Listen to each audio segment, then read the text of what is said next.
Anak batuk terus-menerus, tidak panas, sesak, aktif, didiagnosa bronkopneumonia. Halo, ketemu lagi dengan saya Dr. Rudi Hartono. Nah, itu pertanyaan dari Ibu Askia ya. Nah, sekarang ini netizen nih banyak yang pinter. Nah, bagaimana dokter menyikapinya?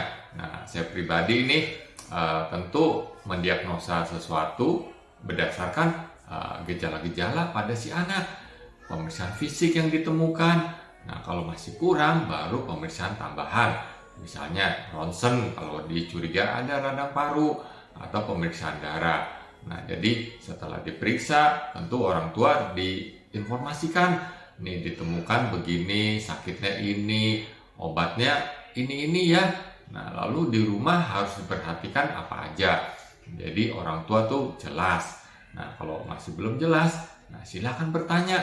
Nah, apa yang menjadi ganjalan atau pertanyaannya, dan dokter wajib menjawab dengan baik.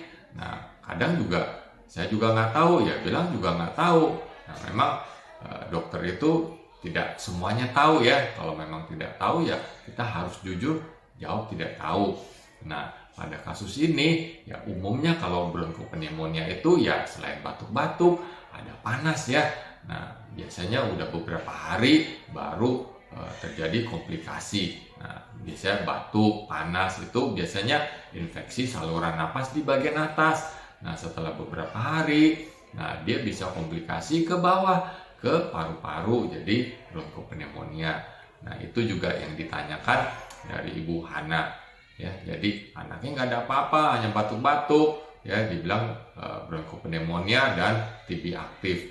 Nah, jadi kalau ada ketidaksesuaian, nah, silakan tanya ke dokternya. Kalau masih nggak puas, ya silakan second opinion ke dokter yang lain. Nah, semoga dapat menjawab ya. Salam sehat.